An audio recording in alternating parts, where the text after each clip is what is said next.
Bienvenidos al podcast M-Base.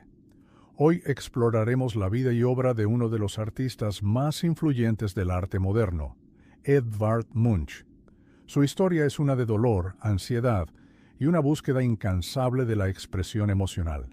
Edvard Munch nació el 12 de diciembre de 1863 en Noruega, en el seno de una familia marcada por la tragedia. La enfermedad y la muerte fueron una presencia constante desde su infancia. Su madre falleció cuando él tenía solo 5 años. Su hermana mayor murió a los 14 y poco después perdió a otro hermano.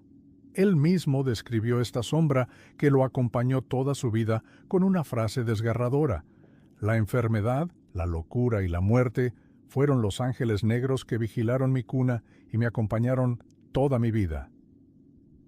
Esta carga emocional definiría por completo su camino artístico. Aunque su formación fue breve y modesta, pronto se dio cuenta de que no le interesaba simplemente pintar la realidad tal como la veía. Su objetivo era mucho más profundo. Quería plasmar los estados internos del ser humano. Munch convocó lo psicológico, lo simbólico y lo emocional como los pilares de sus pinturas y grabados.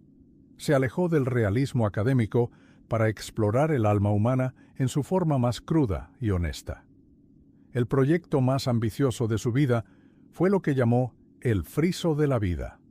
Se trataba de una serie de obras que exploraban las experiencias universales del ser humano, el amor, la angustia, la enfermedad y, por supuesto, la muerte. Este conjunto de pinturas funcionaba como una radiografía de la condición humana, agrupada en temas como el despertar del amor, la plenitud y el fin del amor, miedo a la vida y muerte. Aunque El Grito es, sin duda, su obra más famosa, El friso de la vida incluye otras piezas icónicas que son igualmente poderosas. La niña enferma, por ejemplo, es un reflejo directo del dolor que sintió por la pérdida de su hermana Sophie. En este cuadro la atmósfera es densa y melancólica, transmitiendo la fragilidad de la vida y la impotencia ante la enfermedad.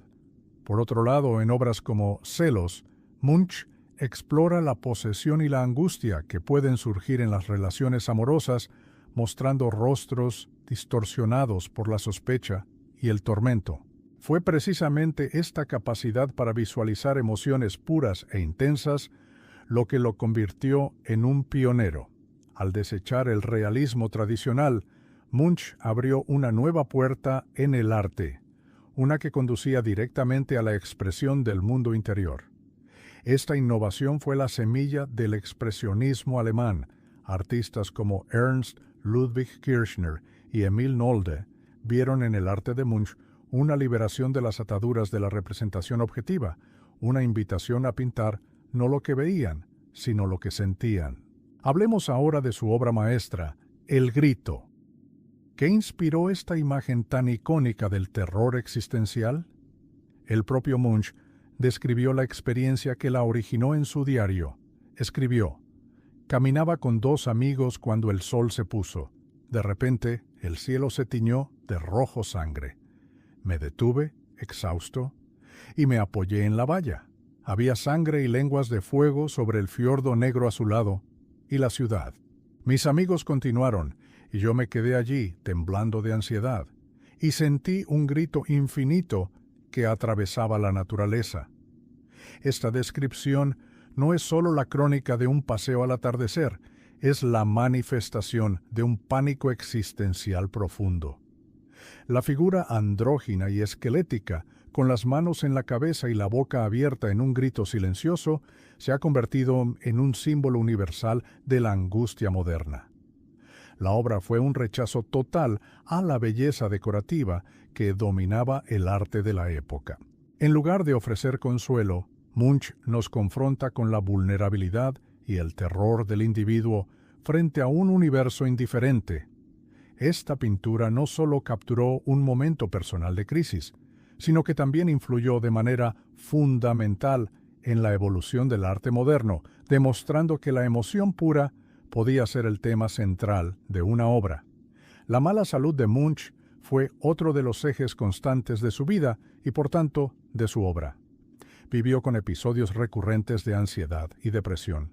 En 1908 sufrió una grave crisis nerviosa que lo llevó a internarse voluntariamente en una clínica de Copenhague. Este periodo de tratamiento marcó un punto de inflexión. Aunque no eliminó su angustia por completo, le proporcionó herramientas para gestionarla. A partir de entonces, adoptó rutinas más estrictas, caminatas diarias, reducción del consumo de alcohol y una dedicación metódica al trabajo. El arte se convirtió en su terapia y su ancla. Tras su recuperación, se instaló en Ekeli, una finca en las afueras de Oslo, donde vivió durante más de 3 décadas en una relativa soledad. Allí desarrolló hábitos de trabajo muy particulares. Por ejemplo, a menudo dejaba sus cuadros al aire libre, expuestos a la lluvia, el sol y la nieve. Quería observar cómo el clima y la luz natural afectaban los materiales y los colores. Esta práctica, que hoy conocemos como su cura de caballo, explica por qué muchas de sus obras han requerido procesos de conservación especialmente complejos. Para Munch, un cuadro no era un objeto precioso que debía protegerse, sino un organismo vivo en constante transformación. Una de las características más fascinantes de su proceso creativo es que nunca buscaba una imagen definitiva, repetía los mismos motivos una y otra vez, con variaciones, durante años. El Grito, por ejemplo, no es una sola obra, sino que existe en distintas versiones: 2 pinturas, 2 pasteles y una litografía. Lo mismo ocurre con La niña enferma o Celos.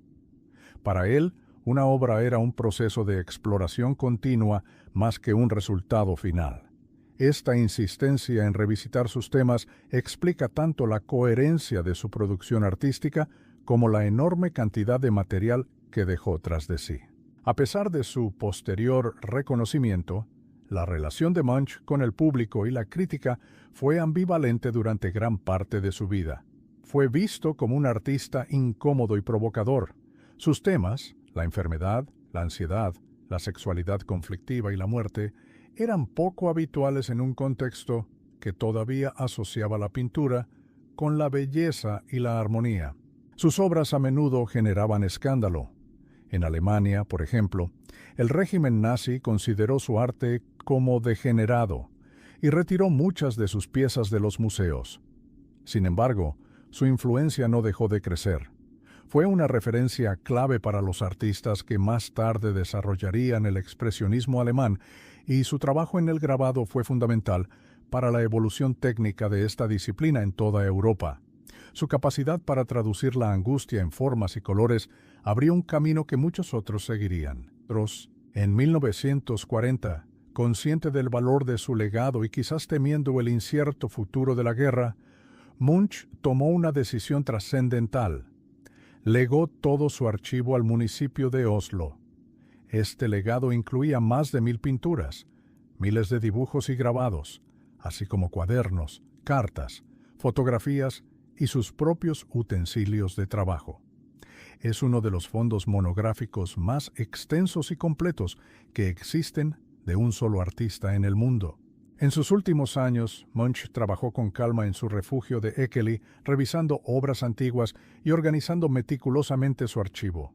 Murió en 1944, a los 80 años, dejando un legado que nos permite entender un capítulo clave de la cultura europea, cómo, en el tránsito hacia el siglo XX, la vida interior del individuo, con todas sus complejidades y tormentos, empezó a convertirse en un tema central y legítimo para las artes.